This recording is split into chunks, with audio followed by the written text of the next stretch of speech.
পরদিন রাত তখন ৮টা। শুধু তার অফিস থেকে ইরফানের অফিসে এসেছে। মাঝে মাঝেই তার বাড়ি যাওয়ার সময় ইরফানের অফিসে হয়ে যায়। আজও এসেছে। নাসিমের সাথে কথা বলতে বলতে ইরফানের অফিস রুমে প্রবেশ করে। ইরফান ল্যাপটপে কাজ করছে। শুদ্ধকে দেখলো, তবে কিছুই বলল না। শুদ্ধ এগিয়ে এসে ইরফানের সামনের চেয়ারে বসে আরও বেশ কিছুক্ষণ নাসিমের সাথে কথা বলে কল কেটে দেয়। টেবিলের উপর থেকে একটি বন্ধ ল্যাপটপ নিয়ে অন করে শুদ্ধ। এরপর নাসিমকে ভিডিও কল দিয়ে ইরফানের দিকে চেয়ে বলে, আয় আয়, নাসিমের নাকি তোকে ছাড়া কিডনি জ্বলছে। ইরফান বুড়ো কুঁচকে চেয়ে আছে শুদ্ধর দিকে। ওপাশ থেকে নাসিম কল রিসিভ করলে শুদ্ধ মিটিমিটি হেসে বলে, এই নাসিম খালা, স্বীকার কর তো, তোর ইরফানকে ছাড়া কিডনি জ্বলছে না। আমার সত্য বেশি হয়ে গিয়েছে বুঝলি। সত্য কথার দাম নাই, তাই কেউ আমায় বিশ্বাস করতে চায় না। নাসিম ওপাশ থেকে বিরক্ত হয়ে বলে, তুই ভালো হ শুদ্ধ, নয়তো তোর কপালে বাচ্চা নাই বলে দিলাম। শুদ্ধ চোখ ছোট ছোট করে বলে, বেয়াদব, উল্টোপাল্টা অভিশাপ দিলে এক থাবড়া খাবি। নাসিম কিছুই বলল না। শুদ্ধ বসা থেকে দাঁড়িয়ে ইরফানের দিকে ল্যাপটপ ঘুরিয়ে ইরফানের পাশে যেতে নিলে হাতের সাথে লেগে কি যেন পড়ে যায়। হাতের উপর 2 ফোঁটা কিছু পড়তেই শুদ্ধ উমাগো বলে চেঁচিয়ে ওঠে। জায়গাটা জ্বলে গেল মনে হচ্ছে। ইরফান ভুরু কুঁচকে শুদ্ধর দিকে তাকায়। শুদ্ধ হাতের জায়গাটা ডলে দ্রুত পায়ে ওয়াশরুমে যায়। নাসিম অবাক হয়ে বলে, শুদ্ধর কি হলো? ইরফান ভাবলেশহীনভাবে বলে, এসে দেখে যা। নাসিম কিছু বলতে গিয়ে থেমে যায়।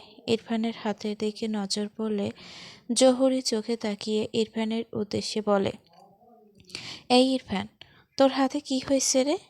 ইরফান কিছুই বলে না। শুদ্ধ ওয়াশরুম থেকে বেরিয়ে এসে ইরফানের উদ্দেশ্যে বলে, কি এনে রেখেছিস রে? হাতে একটু পড়েছে না? পড়েনি তাতেই মনে হচ্ছে চামড়া খুলে যাচ্ছে। ইস! বলতে বলতে এগিয়ে এসে টেবিলে কাত হয়ে থাকা ছোট বোতল হাতে তুলে দেখল বোতলের গায়ে লেখা H2SO2, সালফিউরিক অ্যাসিড। শুদ্ধ ইরফানের দিকে চেয়ে অবাক হয়ে বলে, কিরে, তুই সায়েন্টিস্ট হওয়ার স্বপ্ন দেখছিস নাকি? এসব বিজ্ঞানীদের জিনিস তোর এখানে কোন পায়ে হেঁটে আসলো শোনা? ইরফানের দৃষ্টি তার ল্যাপটপে। নাসিম কলের ওপাশ থেকে চিন্তিত কণ্ঠে বলে, শুদ্ধ, ইরফানের হাত চেক কর দ্রুত।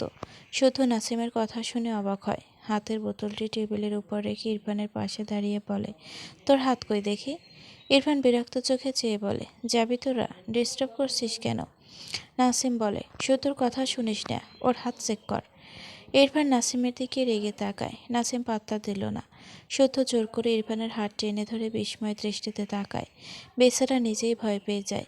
সাথে সাথে ইরফানের হাত ছেড়ে অবাক হয়ে বলে, ইরফান, তোর হাতের এই অবস্থা কী করে? তোর হাতে কি সালফিউরিক অ্যাসিড পড়েছিল? নাসিম শুদ্ধর কথা শুনে বিস্ময় দৃষ্টিতে তাকায় ইরফানের দিকে। রেগে বলে, ইরফান, তুই ইচ্ছে করে করেছিস সেটা, তাই না? শুদ্ধ মাথায় হাত দিয়ে জিম মেরে দাঁড়িয়ে আছে। ইরফানের হাতের চামড়ার অস্তিত্ব খুঁজে পাওয়া যাচ্ছে না। মনে হচ্ছে এর হাত গলে গিয়েছে। কেউ টাচ করলেই ইরফানের চামড়া উঠে আসবে। থেমে থেমে বলে, তুই পাগল, কি করছিস এসব? হঠাৎই রেগিয়ে চিল্লিয়ে বলে, এই বেয়াদব, এসব কি করেছিস? ইরফান শুদ্ধর দিকে বিরক্ত চোখে তাকায়। এদের রিয়াকশন দেখে মনে হচ্ছে সে মরে গিয়েছে। বসা থেকে দাঁড়িয়ে বেরিয়ে যেতে যেতে বলে, তোদের আর কাজ নেই। নাসিম অসহায় চোখে চেয়ে বলে, শুদ্ধকে গাড়ি চালাতে দিস না। ও গাড়ি চালালে ওর হাতের সব চামড়া তো গাড়ির স্টিয়ারিংয়ে লেগে যাবে। শুদ্ধ দ্রুত পায়ে বাইরে যেতে গিয়েও নাসিমের দিকে চেয়ে বলে, আমি জানি ও ইচ্ছে করে এরকম করেছে। ওকে খুব ভালো করে চিনি। কিন্তু কেন এমন করেছে তুই জানিস? নাসিম মলিন গলায় বলে, মেবি বারবি ডলের জন্য। ও একটা পাগল, ওকে ডক্টর দেখাবি? শুদ্ধ আর কিছুই বলল না। দ্রুত পায়ে বেরিয়ে যায় রুম থেকে। নাসিম দীর্ঘশ্বাস ফেলে। এত অসহায় লাগছে নিজেকে। ইরফান এরকম কেন করেছে? শুদ্ধ ইরফানের পিছু পিছু গিয়েও ইরফানকে পায় না। ও চলে গিয়েছে। শুদ্ধ হতাশ হলো, ইরফান এমন কেন? শুদ্ধ সত্যিই না তো ভাবার মতো কিছু খুঁজে পায়, আর না তো বলার মতো। ইরফান অফিস থেকে ফিরে শাওয়ার নিয়ে বেরিয়ে ডিভানের উপর ল্যাপটপ নিয়ে বসেছে। অফিসের অসমাপ্ত কাজে ব্যস্ত হয়েছে। মাইরে একটু আগেই নিচে গিয়েছে। ইরফান কিছু বলেনি, কিন্তু সে দুহাত ঠিক করে কাজ করতে পারছে না। এই কারণে সে বিরক্ত। ল্যাপটপে টাইপ করছে, অথচ হাত চলছে না। তীব্র জ্বলনি, সাথে অসহনীয় ব্যথা। অথচ ইরফানের মুখে এর কোনো ছাপ নেই। চোখে মুখে বিরক্তি নিয়ে ডান হাত মেলে একবার চোখ বোলায়। প্রথমে হাত ছিল সাদা, এরপর লাল টকটকে, এখন ধীরে ধীরে কেমন বাদামি কালার হয়ে যাচ্ছে। হাতের চামড়া এত নরম হয়ে গিয়েছে, শাওয়ার নিতে গিয়ে অনেকটা চামড়া কেমন নাই হয়ে গিয়েছে। ইরফানের মুখায়ব স্বাভাবিক। মাইরা 2 মিনিট হলো ঘরে এসে ইরফানের পিছনে দাঁড়িয়েছিল। সে ইরফানের পিছনে দাঁড়িয়েছিল দুষ্টুমি করতে, কিন্তু ইরফানের হাতের অবস্থা দেখে মাইরার চোখ মুখে বিস্ময় ভর করে। অবাক হয়ে কাঁপা কণ্ঠে বলে, আপনার হাতে কি হয়েছে শিশালা? মাইরার কণ্ঠ পেয়ে ইরফান দ্রুত পিছু ফিরে তাকায়। মাইরা পিছন থেকে ইরফানের সামনে এসে দাঁড়ায়।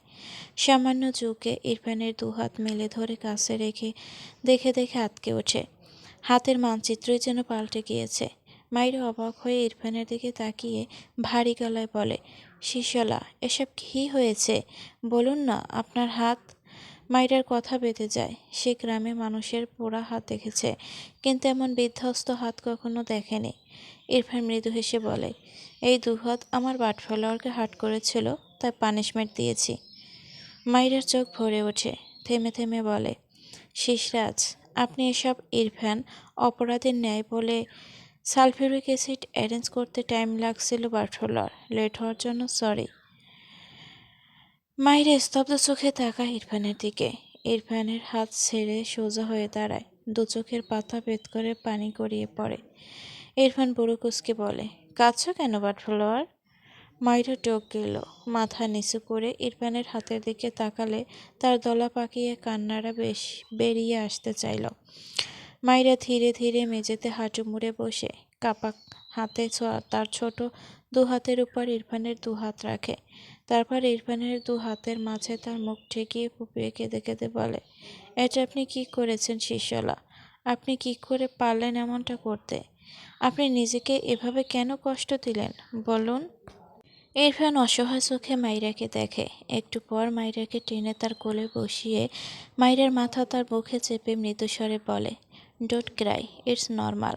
মাইরা সোজা হয়ে বসে ইরফানের দিকে চেয়ে ইরফানের শার্টের কলার ধরে রেগে বলে, এটা নর্মাল? আপনার হাত চিনতে পারছি না আমি শিশরাজ, আপনি এটাকে নর্মাল কী করে বলছেন? ইরফান শান্ত চোখে মাইরার দিকে চেয়ে আছে। মাইরা ফোঁপাতে ফোঁপাতে ইরফানের বুকে আলতো হাতে থাপ্পড় দেয় আর বলে, আপনি কি পাগল শিশরাজ? আপনি এমন কেন বলুন তো? আপনি নিজেকে এভাবে কেন কষ্ট দিলেন বলুন? আমার ভীষণ কষ্ট হয় শিশরাজ, আপনি এটা কেন করলেন বলবেন? আমি তো বলেছিলাম, আমি ওই কথাটা রেগে বলেছি, আপনার বাটফলার কষ্ট পেলে আপনার কষ্ট হয়, আর আমার শিশলা কষ্ট পেলে আমার কষ্ট হয় না। কথাগুলো বলতে বলতে মাইরা ইরফানের বুকে মুখ ঠেকিয়ে ফুপিয়ে কাঁদে। ইরফানকে জোর করে মাইরা হসপিটাল নিয়ে যায়। এরপর ডক্টরের ট্রিটমেন্ট। ইরফানের হাত ধীরে ধীরে রিকভার করতে শুরু করে। দেখতে দেখতে প্রায় 3 মাস পেরিয়ে যায়। এতদিন ইরফান না কখনো ড্রাইভ করতে পেরেছে, আর না তো কখনো কোনো কাজ ঠিকমতো করতে পেরেছে। হাত পুড়ে যাওয়ার পরও হাতের উপর অনেক প্রেশার খাটিয়ে কিছু কাজ করায় ইরফানের হাতে আরও বেশি প্রবলেম হয়েছিল। ভার্সিটি থেকে একটা লম্বা সময়ের জন্য অবসর নেয়, সাথে অফিসের কাজও ঠিকঠাক অ্যাটেন্ড করতে পারেনি। 2 হাত দিয়ে তেমন কাজ করতে পারেনি, এজন্য তারেক নেওয়াজের উপর কাজের প্রেশার বেশি পড়েছে। ইরফানের হাত এখনও পুরোপুরি রিকভার হয়নি, নিজের হাতে খেতে পারেনি, মাঝে মাঝে চামচ দিয়ে খায়, বেশিরভাগ সময় মাইরা খাইয়ে দেয়। ঘড়ির কাঁটা দুপুর 2টার ঘর ছাড়িয়েছে। ইরফানের মতো কাজে ব্যস্ত থাকা মানুষ হঠাৎ এতটা অবসর সময় কাটানোয় প্রচুর বিরক্ত সে। বাচ্চা বউ বিয়ে করার জ্বালা বুঝতে পারছে। মাইরার সামনে সে ফোন ধরলেও মাইরা চেঁচিয়ে ওঠে। ইরফান না পেরে ধমক দেয়, আবার নিজেকে দমিয়ে নেয় মাইরার অসহায় মুখখানি দেখে। মাইরা হাতে প্লেট নিয়ে ঘরে প্রবেশ করে। ইরফানকে পা মেলে বেডের এক কোণায় বসে থাকতে দেখে এগিয়ে এসে হাতের প্লেট বেডের উপর রেখে তার পরনের ওড়না মাথা থেকে নামিয়ে গলার সাথে 2বার পেঁচিয়ে নেয়। এরপর ইরফানের সামনে পা ভাঁজ করে বসলে ইরফান চোখ মেলে তাকায়। মাইরা ভাত মাখিয়ে ইরফানের মুখের সামনে ধরলে ইরফান গম্ভীর গলায় বলে, তুমি খেয়েছ? মাইরা মলিন মুখে ইরফানের দিকে তাকিয়ে থাকে। মাইরা ইরফানকে শুধু ভালোবেসে খাইয়ে দিতে চেয়েছিল, কিন্তু ইরফানের এসব উল্টাপাল্টা কাজে মাইরার দায়িত্ব পালন করতে খাইয়ে দিতে হয়। এখানেও ভালোবাসা আছে, কিন্তু মাইরার ভীষণ খারাপ লাগে। ইরফানকে খাইয়ে দিতে আসলে মাইরার সবার আগে ইরফানের দু হাতের দিকে চোখ পড়ে। দৃষ্টি নামিয়ে মাইরা ইরফানের হাত দুটোর দিকে তাকালো। হাতের তালু দুটো কেমন কালচে হয়ে গিয়েছে। মাইরার চোখ ঝাপসা হয়। ইরফান ভুরু কুঁচকে বলে, হোয়াট হ্যাপেন্ড? কথা বলছো না কেন? মাইরা বেশ কয়েকবার পলক ঝাপটে নিজেকে স্বাভাবিক করে নিল। এরপর ইরফানের দিকে চেয়ে মৃদু হেসে বলে, একসাথে খাবো।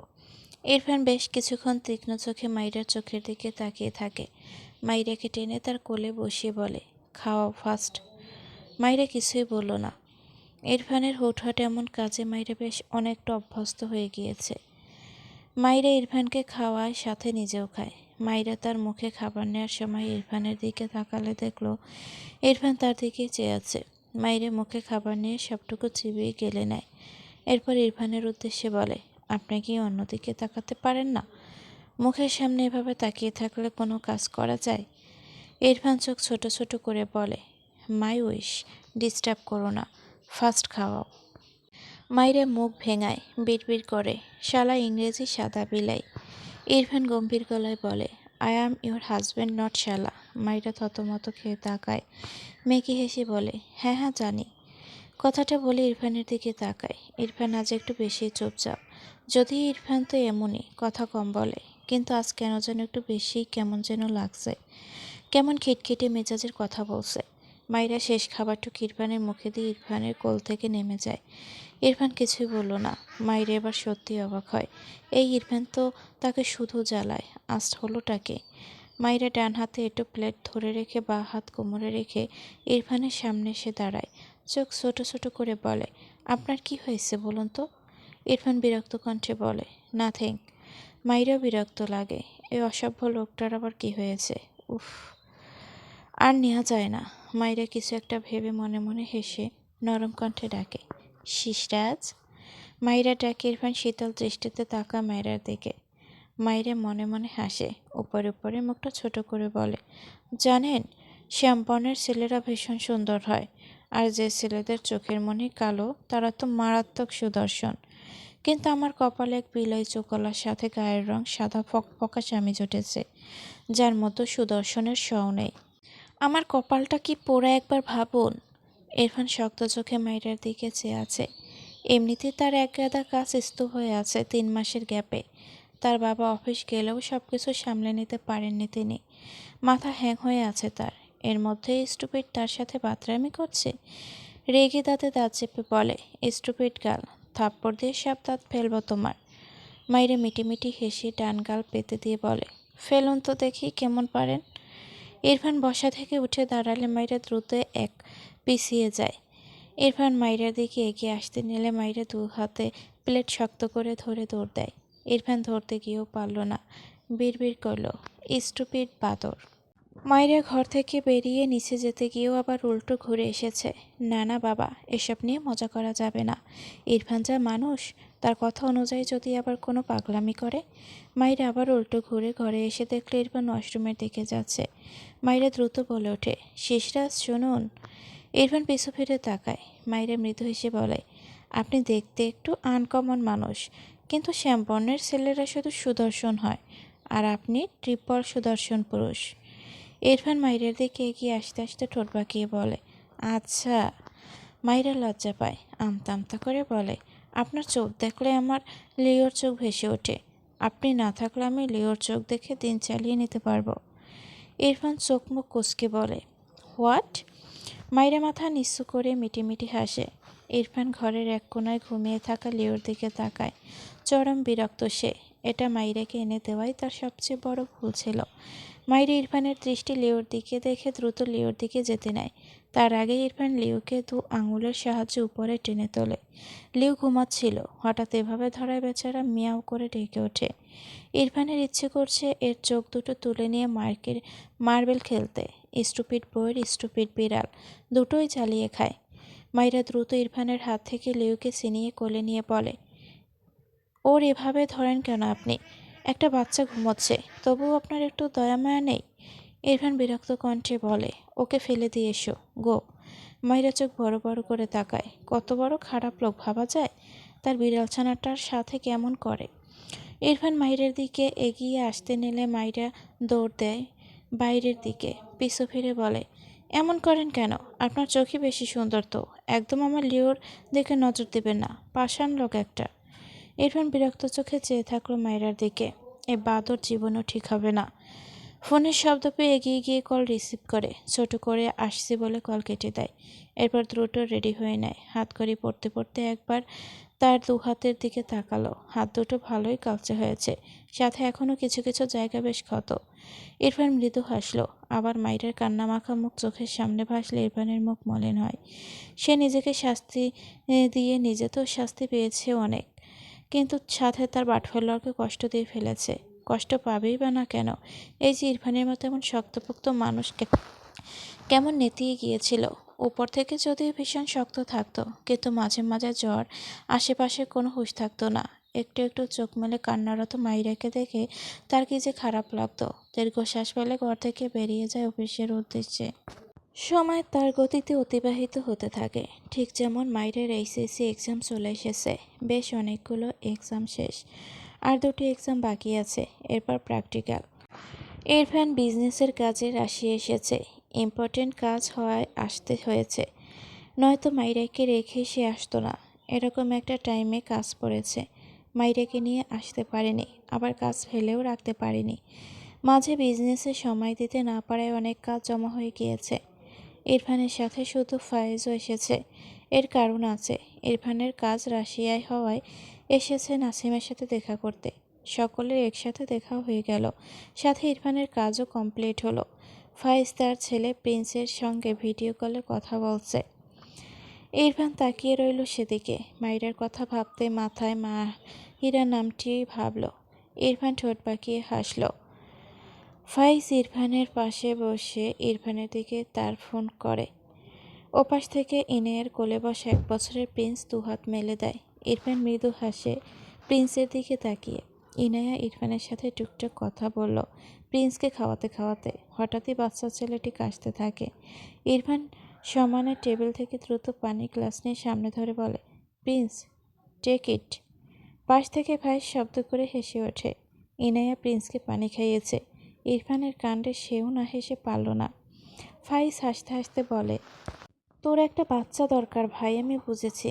ইরফান ব্যাপারটা বুঝতে পেরে তব্দা খেয়ে চেয়ে আছে। প্রিন্সকে হঠাৎ এভাবে কাশতে দেখে একটা খেয়ালই ছিল না যে প্রিন্স ফোনের ওপাশে। ফাইজ আবারও হেসে বলে, মনে হয় খুব তাড়াতাড়ি আমার প্রিন্স বাবার একটা ভাই বোন পাবো। বুঝলে লিটল কুইন, তোমার ভাই তো আমার প্রিন্সকে কনফারেন্স করে দিবে। ওর বাবা আমি নাকিও।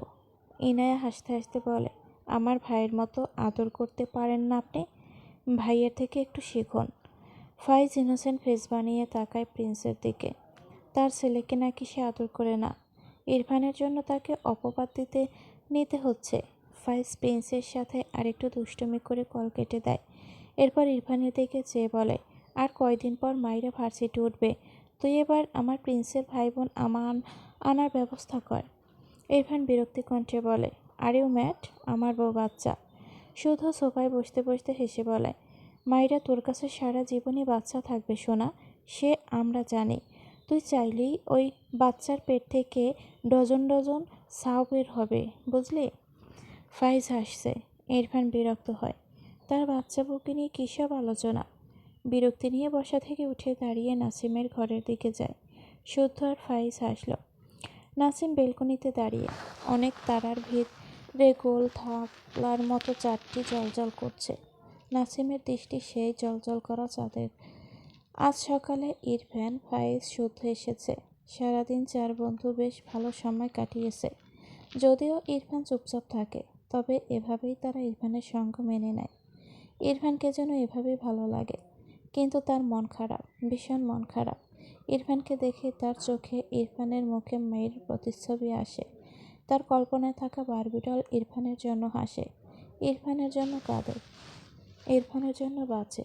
সব কিছুই ইরফানের জন্য। নাসিমের মুখে মলিন হাসি ফুটে ওঠে। সে বারবি ডলকে ভুলতে পারে না। মুভ অন আর বিয়ে, এই শব্দ দুটোর প্রতি নাসিমের বিষাদ কাজ করে। সবার মুখে তার জন্য এই শব্দ দুটো থাকে। কেন সবাই তাকে কষ্ট দেয়? সে তো এভাবেই বেশ আছে। বারবিটল নামে এক আস্ত অনুভূতিকে হারিয়ে ফেলার অনুভূতি লালন করার মাঝেও তো এক তিক্ত স্বাদ আছে। অন্তরার বলা কথাটা মনে পড়ল, ভালোবেসে ভালো হতে না পারলেও খারাপ হওয়ার মাঝেও ভালো লাগা লুকিয়ে থাকে। নাসিম বিড়বিড় করল, ভালোবেসে সবাই ভালোবাসা জিতিয়ে নিয়ে পূর্ণতার হাসি হাসে, আমি না হয় ভালোবাসা হারিয়ে অপূর্ণতায় ঘেরা মলিন হাসি হাসলাম। কথাটা বলে দীর্ঘশ্বাস ফেলল। এরপর থালার মতো চারটির দিকে গভীর দৃষ্টি রেখে কিছুটা আওয়াজ করে মলিন হেসে বলে, তুমি চাঁদের চেয়েও দামি বারবিডল। চাঁদকে ছুঁতে না পারলেও দেখা যায়, কিন্তু আমি তোমাকে ছোঁয়া তো দূর, দেখার অধিকারটুকু হারিয়ে ফেলেছি। একটু থেমে আবারও বলে, তোমাকে কখনো ভুলতে পারবো না বারবিডল। ইরফান নাসিমের ঘরে এসেছিল। বেলকনি থেকে এক পা বাড়াতে গিয়েও নাসিমের কথা শুনে তার পা থেমে যায়, সাথে চোয়াল শক্ত হয়ে যায়। দু হাত মুষ্টিবদ্ধ করে নেয়। ইরফানের পাশে শুদ্ধ এসে দাঁড়িয়েছিল। বেচারা নাসিমের কথাটা শুনে ঘাড় বাঁকিয়ে ইরফানের দিকে তাকায়। যা বোঝার বুঝল। ইরফান রেগে নাসিমের দিকে এগিয়ে যেতে নিলে শুদ্ধ ইরফানকে টেনে ধরে। ইরফান শুদ্ধকে ধাক্কা দিতে চায়। রেগে বলে, শুদ্ধ, আমাকে ছাড়। ইরফানের গলা পেয়ে নাসিম পিছু ফিরে তাকায়। শুদ্ধ আর ইরফানকে এভাবে দেখে অবাক হয়। এগিয়ে এসে বলে, আরে তোদের কি হয়েছে? ইরফান ভস্ম করে দেওয়া চোখে তাকায় নাসিমের দিকে। নাসিম বুঝল না ইরফানের দৃষ্টির মানে। ইরফান রেগে কিছু বলার আগেই শুদ্ধ বলে ওঠে, মাইরার 105 ডিগ্রি জ্বর। শুদ্ধর কথা শুনে ইরফান বিস্ময় চোখে তাকায় শুদ্ধর দিকে। নাসিম নিজেও শুদ্ধর দিকে অবাক হয়ে তাকায়। শুদ্ধ টক গেল। ইরফান দ্রুত শুদ্ধর থেকে নিজেকে ছাড়িয়ে নেয়। পকেট থেকে ফোন বের করে মাইরার নাম্বারে কল করে।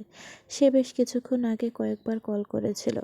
মাইরা কল রিসিভ করেনি। সে ভেবেছে মাইরা ঘুমিয়েছে, কিন্তু শুদ্ধর কথা শুনে তার আর কিছু মাথায় আসেনি। চিন্তায় মাথা ফেটে যাচ্ছে।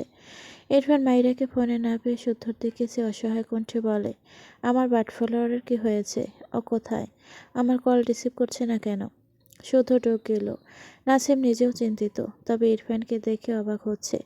আসলে এরকম ইরফানকে সে সামনে দেখেনি। শুদ্ধর মুখে গল্প শুনেছে, কিন্তু সামনে থেকে এমন অসহায়ত্ব ঘেরা ইরফানকে সে দেখেনি বললেই চলে। শুদ্ধ মৃদু স্বরে বলে, মামা, মামিকে কল দিয়ে দেখ।